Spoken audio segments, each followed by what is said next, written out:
It is 7:33 and I call the meeting to order. We are meeting again on Zoom this morning for Governor Baker's executive order suspending certain provisions of the open meeting law. The order was issued in March of this year because of the coronavirus pandemic. The meeting is being recorded.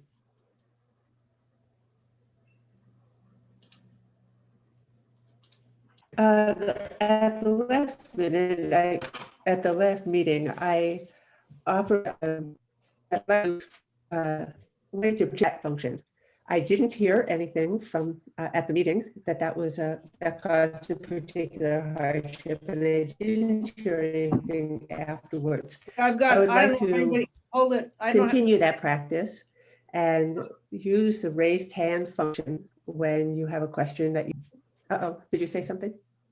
I didn't hear a fair bit of what you said, Alice, before. So, but you're coming back. So I just wanted to let you know that. I don't know what to do about that. I'm sitting in the room with my router right there. Okay. If anybody has an IT suggestion, I would actually take that. Do you have an Ethernet cable? The old way. That's what I've done at my house to avoid the Zoom unstable internet problem. I can't answer that question. Like me. Well, if you don't have one, I can drop one off in your mailbox. I've got plenty. It's not just the cable, it's what to plug it into. So what's going on. So what I was saying is that at last meeting we tried. No, you can't hear me. Yeah. No. Can you hear me? You're in and out. Now we hear you. Okay.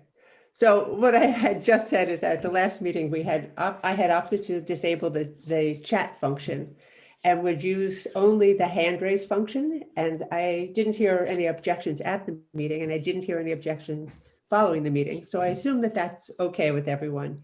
For me, it was very difficult to follow both the chat and the raised hand and to keep the meeting moving forward. So as long as there are no major objections, I would like to maintain that practice. I guess I should just check in with participants, make sure nobody has a raised hand regarding that. And I do not see a raised hand. Okay. Let me go back to my agenda.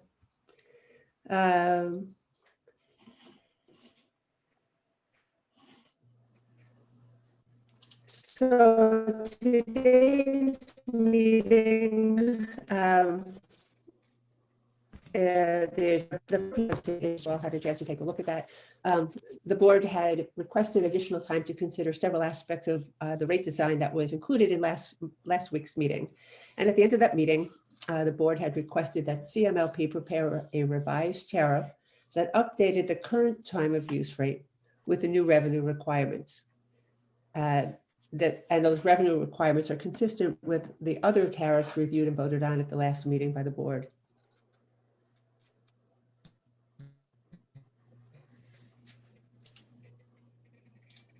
And the revenue requirement was part of the study, the Needs of the Light plan.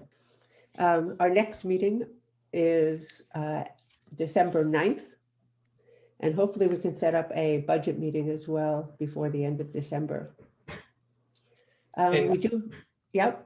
Alice, we proposed 2 dates in there, December 23rd and December 30th for the budget meeting. Yep. We don't need the board to vote on that today, but I'll have Karen send out a poll and figure out which date works best. We would prefer to do it on December 30th. Okay, so noted. But my personal schedule is unencumbered. Same here, actually. Same with me. I'm good. So Same here, and I'm sorry for a change in topic, but who's the chair? I mean, who's the clerk right now? I am. I'm sorry, that Okay. happened before you joined. I'm Yeah.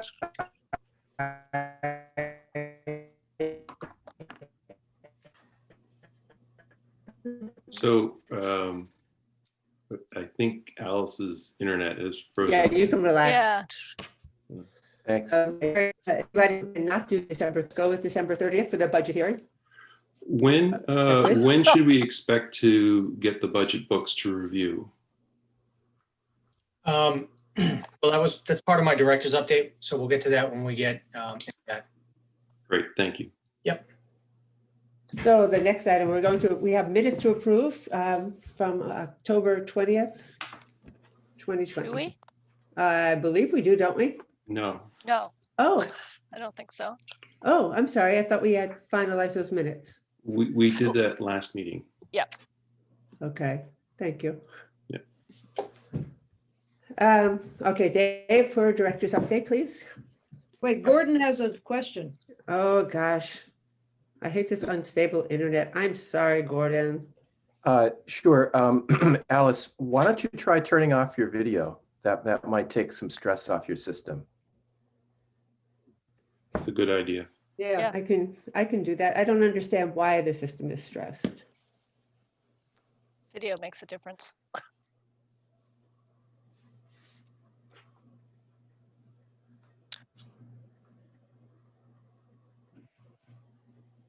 Alice, are you still with All us? or- right.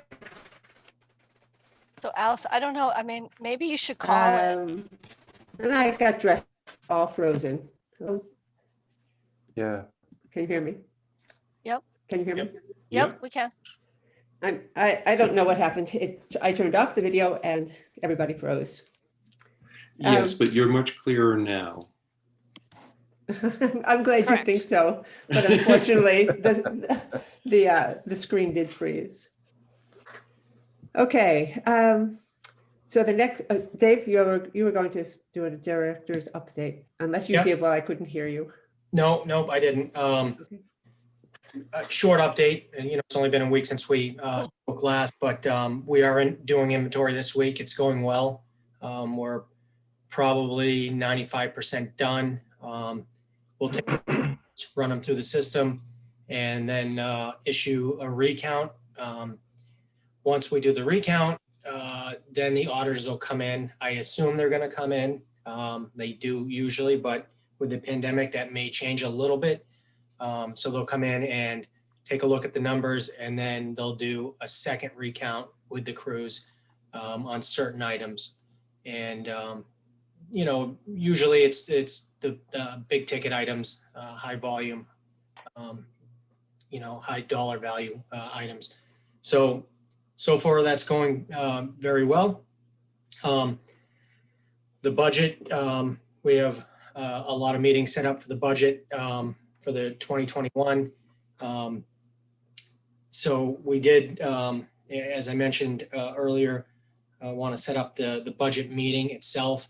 We were hoping for December 30th, which I think worked for everyone.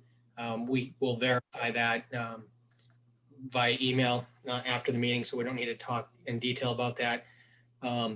We do like to get the budget to the board. Usually, if the meeting is on a Wednesday, we like to get it to them on Friday so that they have the weekend to go through it. We're certainly not going to get it to the board on December 25th, which is the Friday. So you're going to be strapped a little bit for time. The idea would hopefully we'd get it out by December 23rd. And then you guys have some time to go through it. That way, when we do have the meeting, it's an effective meeting. You guys will have your questions prepared, and we'll go from there. So that's really my update for today. I think, Brian, you had a question. Yeah, just real quickly, the budget book, Pam and I have never seen it before. And I understand you need time to prepare it. Can you share with us last year's budget book? That way we can understand what we're going to get on the 23rd, and we can already have some idea of the mechanics at least, so that when we review the numbers, it will be easier. Yeah, absolutely. That's part of the plan, was to get that out to you guys anyway. Great. That way you have time to look at it. Some of it's, there's going to be some pieces in there that you're not going to understand right out of the gate, and that's completely understandable. But the idea of getting the budget out ahead of schedule to you guys is so that you can go through it and come to the meeting and ask questions opposed to us just going through line item by line item. So that's what we're shooting for. It's a pretty tight schedule for us. There's a lot of pieces to it. But Matt is working on it. He's got meetings set up with staff and now it's at the point where we're really populating things. So, we're getting there. I think at the end of the day, it's going to be, it should be a good budget and we should have a good discussion in December on it. Thank you. And that's my update. Thank you. Any other questions for Dave? Seeing none. Hold on, let me get here. All right, it is 7:40 and the next on the agenda is our rate hearing on the proposed residential time of use rate. Do I have a motion to suspend the regular meeting and open the rate hearing? So moved. Second? I second. Thank you. All in favor? Well, it has to be a roll call vote. So let's see if I can go around the table. Pam, Yes. Wendy, Approve. Brian, Yes. Gordon, Yes. Alice, yes, that's approved. We are now in the rate hearing. So yeah, everyone should have received a copy of the proposed rate sheet. That was the result of the last meeting that we had a week ago. And the basics of this rate sheet, hopefully, well, maybe I should have Laura describe it for us, since she's probably better at it than I am.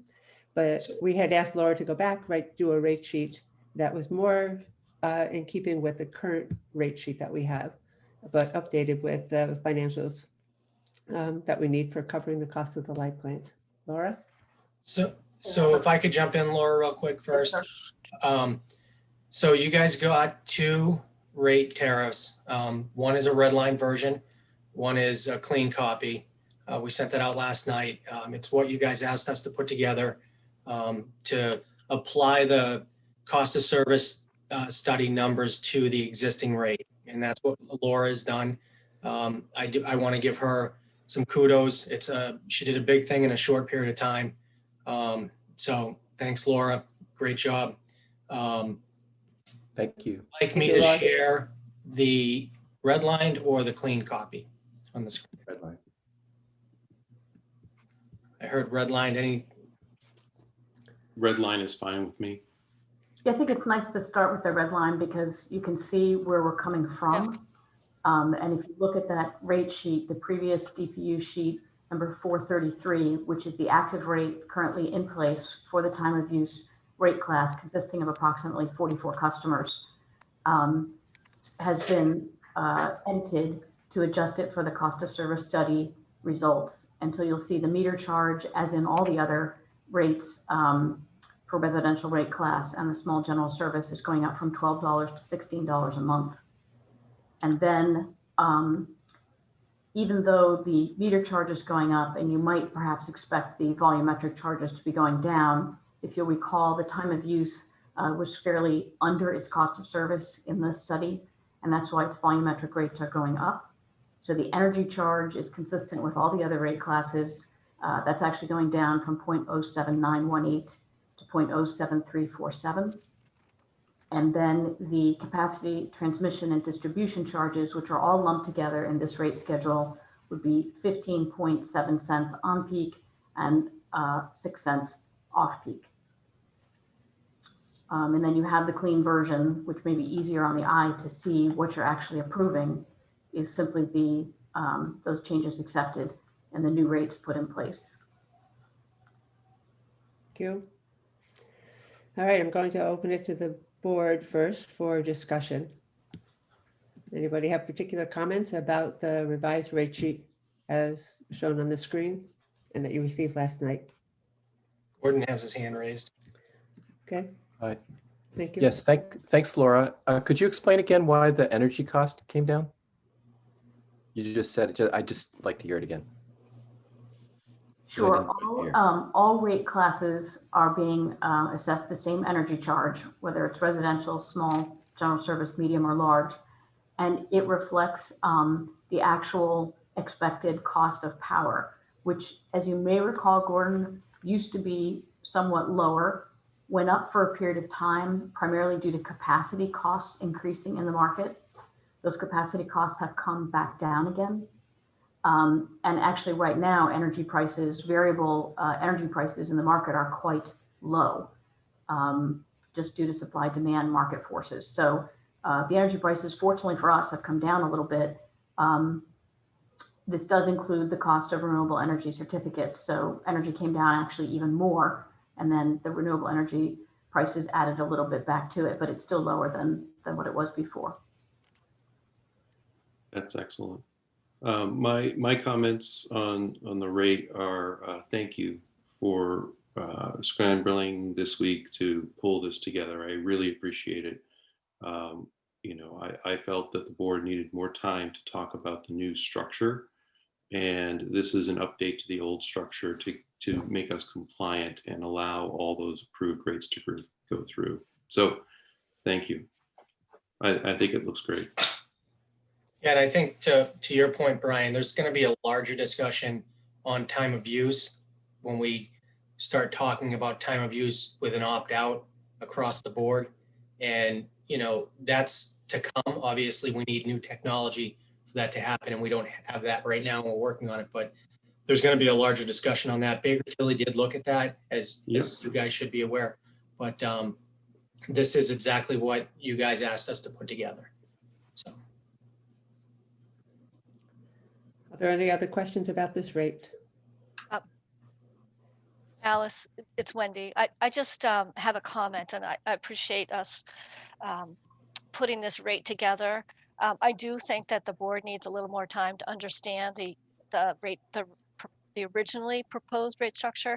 And I just want the board to really commit themselves with Dave and Laura's support to really understand what we really need going forward, because as we start talking about meters and TOR, we need to really start educating the consumers about what TOR is, and we need to feel comfortable with what we expect that rate strategy to be going forward. So, you know, we've looked at the rate study, and I think maybe the board needs a little more education on the implications of what was previously proposed. And I'm not saying that's next week or next month, but we need to commit ourselves as a board to really come up and understand what that rate implication is and agree on a structure going forward. Great, thank you, Wendy. I want to remind the board that Laura had sent around an article from the American Public Power Association, maybe last month or so. It's a good primer on time of use rates with 2 case studies about what worked and what didn't, and what the outcomes were. So if you have time to take a look at that, it's Moving Ahead with Time of Use Rates is what it's called by the APPA. I think it's a helpful first document for those who would like a quick jump start on understanding the TOR. And just one thing I also want to add, just to make sure we're clear, in the time of use rate, we've never had inverted blocks. And I just want to make sure that was clear, because I think, you know, listening back to the last meeting, that was a little confusing. So we've never had them in here, and it wouldn't work that way regardless. So even moving forward with a new rate structure, you know, when the board is comfortable, whether it be what we propose or something else, you know, we wouldn't be proposing to put blocks in time of use. And can you clarify what you mean by inverted blocks? Well, the residential rate has a block setting right now. What we refer to as the tiers? Yeah. Yes. Okay. And so we've never had that in time of use, and we wouldn't propose that either. But I just want to make sure that was clear, because I think listening back to the last meeting, it was a little confusing as to if we were proposing that. We're not. So I just want to make sure that that's on the record, that, you know, time of use wouldn't have block rates. I'd love to make a comment, but I've promised that I would talk about the rate that's in front of us during the hearing. And so I think that's a great topic to discuss, Dave, when we get to the new time of use rate structure. Because I think there's alternatives. Thank you, And, you know, we're not opposed to that. I just wanted to put it on the record that it's never been in there, and that wasn't what we were proposing. Gordon, I think you had your hand raised. If I understand the rate study correctly, scenario number 3 had it. Say that again. Scenario number 3 Yeah. rate study. So, you know, of the rate study. had it. Right. So all I'm saying is that's a sort of an existence proof, so to speak. It's like, yeah, it is a thing. It does exist in the world. It's not something I just, you know, any one of us just made up. You know, I see you're raising your hand, Laura. Where I'm coming from is just the idea of that we're with moving everybody to tour and losing that tiered structure is going to change the distribution of who pays in town. And, you know, as long as we do that mindfully, I guess that's okay. But I perceive a risk that as you look at the where Concord stands compared to its peers, that it's going to drift upwards for certainly the lower users in town, but even mid or even high users could actually move up a slot if we lose the tiers. Thank you. I think I'd like to defer that conversation. I think that's a bigger conversation that we just agreed that we would take up at another meeting. This particular discussion is about the rate sheet that we have in front of us, which is responsive to the board's request from the last meeting. So if that's okay, I think that's a worthy argument to have, Gordon, and I think we should just hold on that one until we have a bigger discussion about rate design and why and how time of use rates can impact big and large small and large users. I think I saw Laura's hand. Thank you. Laura. I just wanted to make a factual comment about that cost of service study report. Gordon is exactly right that scenario, we did do a scenario where we inserted what we call inclining blocks. Inclining simply means the rate goes up as you use more. Declining blocks would obviously be the rate goes down as you use more. And there are utilities out there that have declining blocks. But Gordon's right, that scenario was in the cost of service study report. However, it was there because we asked the consultant to put it in. The consultant told me that he went through torturous mental gymnastics to try to put it together. He's never seen a rate like that, and it was difficult for him to do. So I just wanted to let you know that it was at our request that they put that in there. And it is not usual, not to say it's not right. It might be the structure we go with, but that it was there because when we were asking the consultant for the scope of work, the board, even back then, was struggling with this idea of wanting to go to time of use, but wanting to keep some of the benefits of the inclining block rate. And they couldn't make up their mind to completely switch to TOU. And that's why we asked the consultant to do that scenario. So just to get it on the record for why it's there and the fact that it doesn't really prove the existence of another rate that looks like that. If anybody finds one with a utility that has time of use inclining blocks, I'd sure like to see it. But it was there at our request. Thank you. Thank you, Laura. And just to add to that, I mean, if something like that were adopted, we'd have a very difficult time putting that through the billing system. And, you know, we have a pretty advanced billing system, and I don't think we would be able to do that. So I just want to throw that out there. I have ideas on how we can address Gordon's concern that wouldn't utilize that methodology. So, but I'm doing my best not to continue this conversation as we're trying to focus on the rate in front of us, as Alice wishes, and I agree with her. It's a hearing. Thank you. Thank you, Brian. So we will come back to this bigger conversation, and we will allow sufficient time to do that. And I think I appreciate Wendy's comments about us all doing our homework on rate design so that we can fully participate in the next discussion on rate design. Mindful that the rate that we would be approving this today, if we agree that this particular rate should go forward, currently affects 44 customers, I think. It goes into effect January 1, and it is to meet the financial needs of the light plant. And it's consistent with all the other rates that we approved at the last meeting. It will not go into effect system-wide for all residential customers as the default rate until 2023 because it relies on the implementation of an AMI strategy. So we have some time to understand and to work on a rate structure that would be our 2023 rate, but it's needed now to meet our current financial obligations. Gordon. I think that this is a good first step, and the two things that I see missing from this rate going forward is finality on the decision about whether or not we're going to adopt a demand charge, and the middle tier. So those will both be in the discussion going forward, I think. I mean,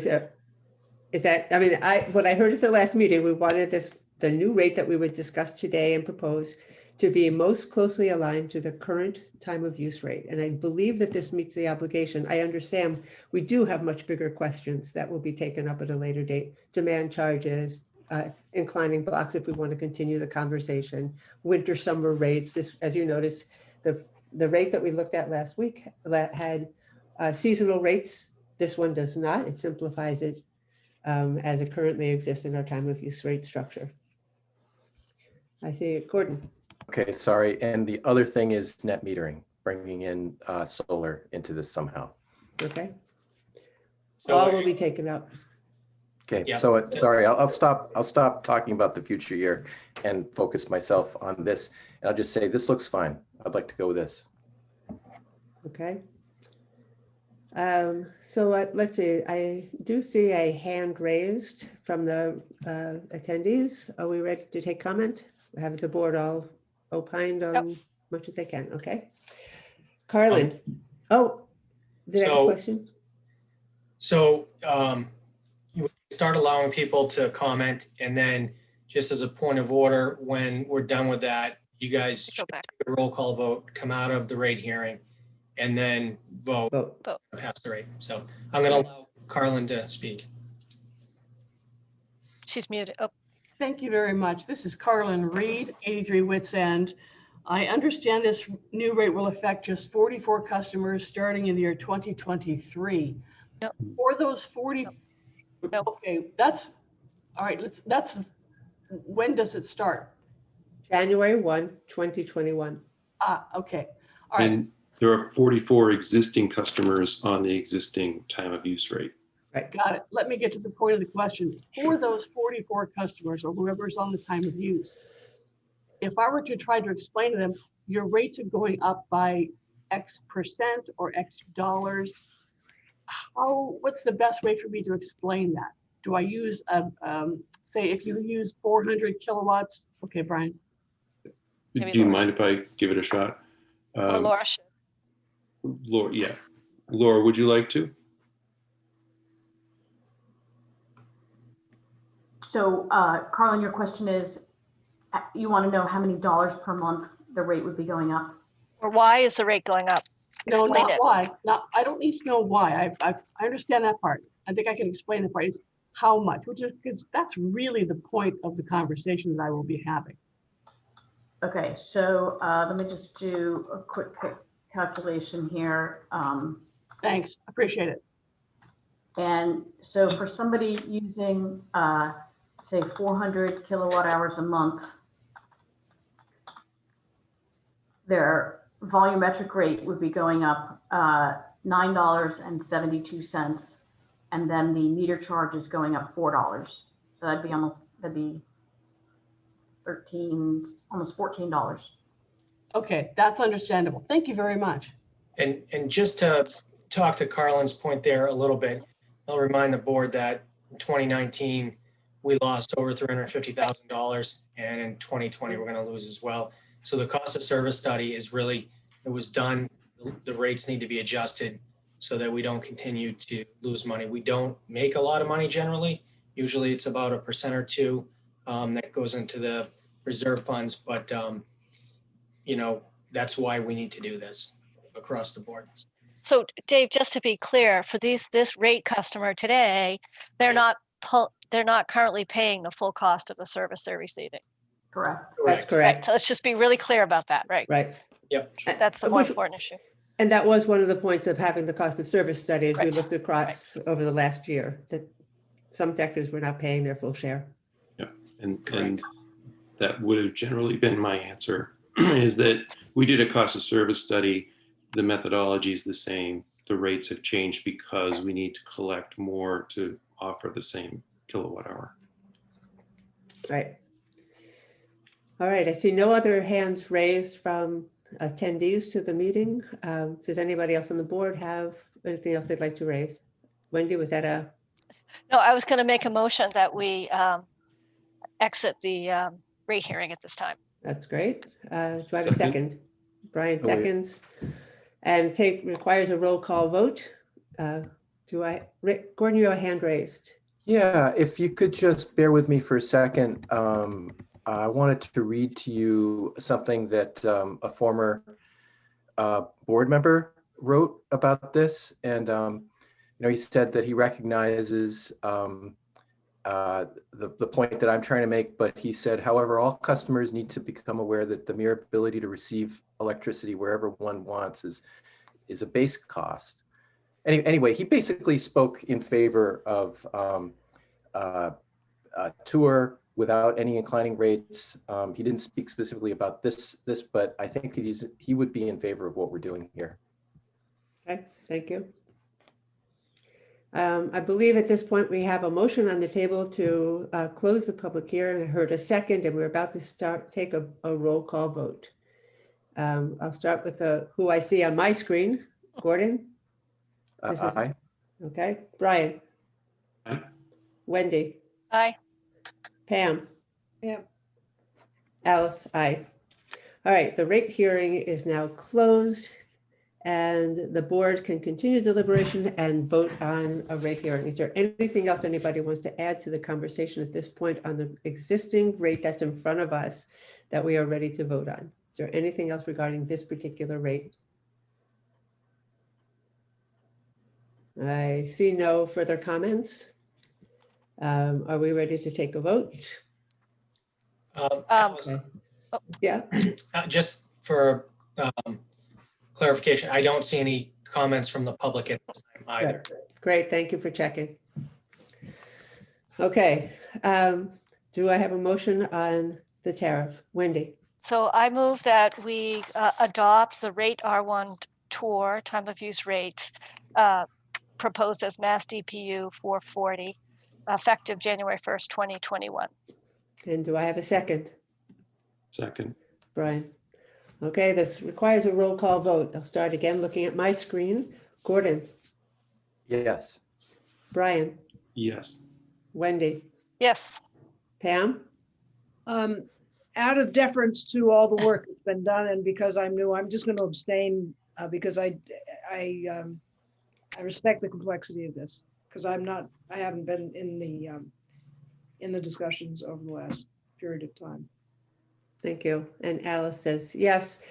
Note for the clerk, we have 4 yes, 1 abstention from the board vote on the current time of use rate. Okay, we did it. Thank you all. And I want to acknowledge that this is an extraordinary year in us trying to work through a pandemic.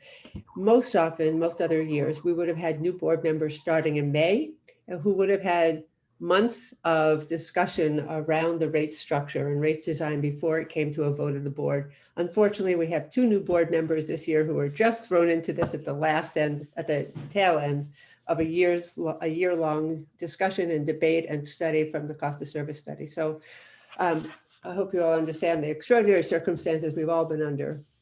And I know it's a difficult position to put our newest board members in who have not been able to attend or follow the board meetings over the course of the last year. So I thank you all. Brian? Do you mind if I make a quick comment on the email that I was sent? Oh, yes, you can do that. Thank you. Yeah, so the 4 out of 5 members of the board received an email from one of the select board members. And I replied to that email with my thoughts. I removed the board members and copied the chair, but realized that 4 out of 5 received it, and then later on added in 1 board member, which made 3. And that is a violation of open meeting. So I've talked to the town clerk about how to resolve this error, and she says to disclose the email. So I'm willing to forward it to anyone who would like to receive it sooner rather than later. But I'm also going to request that the original email and my response be added to the minutes of this meeting. That way it's in the public sphere and everyone can see it. Because it was not my intent to have discussion outside of the meeting, and I apologize. Thank you, Brian. And so that's actually a good message for all of us on the board, that we remember that the open meeting law confines us to having discussions and deliberations to only open sessions of the board, and when the meeting has been prearranged and notified on our web so that citizens can attend the discussion. So just as a reminder for all of us on the open meeting law. I believe we all have to take a refresher class every year, and probably we'll be getting material. We'll be getting additional materials for this year from the clerk at some point. And can you remind me who's clerking today? I am. Wendy. Okay, I'll forward that to you, Wendy, so you can add it to the minutes. Great, thank you. Okay, thank you. Thank you. Okay. So that concludes the rate hearing, and if we are opening the floor for further public comment or any liaison reports that any member of the board has.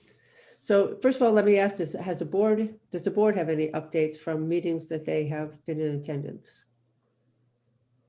No. Then I'll take 2 minutes to tell you of one meeting. I am a member of the Sustainability Planning Committee for the library. The library is undertaking a system-wide, facility-wide, campus-wide sustainability endeavor. And the chief among the outcomes will be a plan that the library develops that's in keeping with the town's sustainability plan. And it's an open process. Anyone's invited to the meetings. There'll be some listening sessions coming up. But key to that implementation will be that it conforms to the town sustainability plan. And I just wanted to remark that one of the members of the committee had an interesting comment and said at a meeting they were on target to meet zero emissions because the light plant was on its target to meet zero emissions. And that in order for the library buildings to be carbon neutral, the light plant has to be carbon neutral. And so as we go forward, we need to think about the policies and the cost of policies that we advise the light plant as a board to undertake, which we did in our rec policy and our updated quarter of a penny increase. I think it was a quarter of a penny. Increase in our charges so that we can cover the cost of rec purchases. So I'm just mindful, having heard someone else in town say they were relying on the light plant's leadership to meet their own internal goals for climate resiliency and greenhouse gas reductions. It's a reminder for all of us. Yeah, and as someone who was on CAB while we made the climate action plan, and Pam, I'm sure you can agree, that was a common theme, that a source of clean energy, the light plant is looked to for that resource in town to help people meet their climate goals through electrification. So it is quite important. Right, Laura. I just want to mention for any member of the public that's interested, or any member of the board, the CAB has asked CMLP to present an educational session about CMLP's plan to decarbonize the power supply, which will be taking place on December 16th at 6 p.m. Virtually. I'm not sure about the call-in details. Brian, maybe you know how that is disseminated to the public or where it's posted. Laura, it- can you say who that is again? You said who's sponsoring that? The Climate Action Advisory Board. Okay, okay. You just use the abbreviation. I just want Yeah, to make sure. sorry. Yep. Jake is the chair, and he's working with Kate on the details of that meeting. So I would go to the town website to look for when the agenda is posted, and they're pretty good about posting it, 3 to 5 days in advance. So. So I want to also conclude that conversation by saying that there is a website set up for the Sustainability Planning Group. I don't have it in front of me. The process is being facilitated by Greener You, a consulting firm out of Waltham, Mass, who has done a lot of campus-wide facilitation for development of sustainability plans. And that there's opportunity if anyone on this board has an interest in what should be in the plan, I can forward in a separate email the website so you can look at what is currently in the conversation, and feel free to submit comments to the website or to any of the people on the committee that will be included in the discussion for the development of a plan. I see Stephen's hand up. Hi, sorry. Good morning, everyone.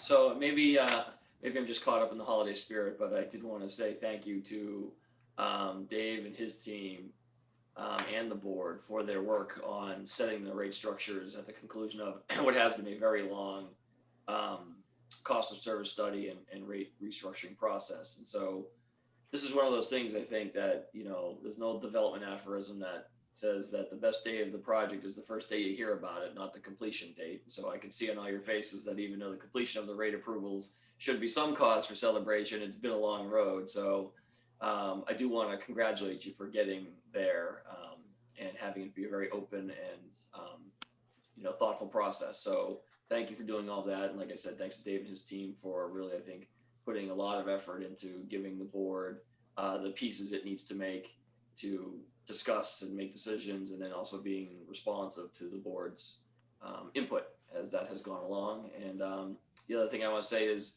the light plan and the board have approved a few incentive programs for local businesses during the pandemic. And I know that while the subscription rate has not been as high as I think I would have expected, the fact that they're there has been greatly appreciated by the business community. And I know it's the businesses that have availed themselves of those rebates are extremely grateful. So I want to say thank you for that as well, and happy Thanksgiving.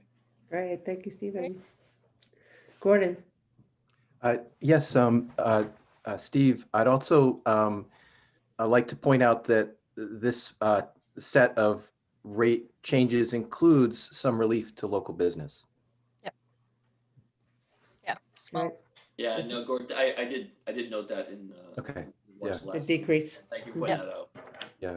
And honestly, I will tell you, I deal with the business I communicate with the business community regularly, and hopefully the holiday shopping season, which the Spirit got kicked off with the light plant installing the greenery lights early, which again was great. Their businesses were grateful for that. But Gordon, you're right. It is going to be needed. The next few months are going to be really tough. So, for anyone who's listening, shop local. And I just, like I said, I don't know how often you all communicate with folks in the business community, but I just want to tell you that the work you've done with the tools you have has been really appreciated. So I just want to make sure you're aware of that.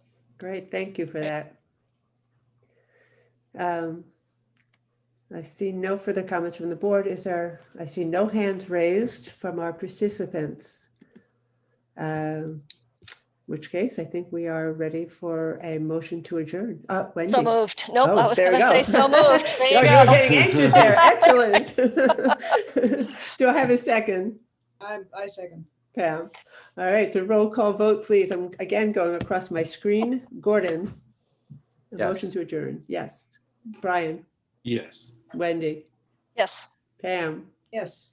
Alice. Yes. The meeting is adjourned. Thank you all for coming today, and hope to see you in December. All right. Thank you. Have a great holiday. So close. Have a good day. Have a great holiday.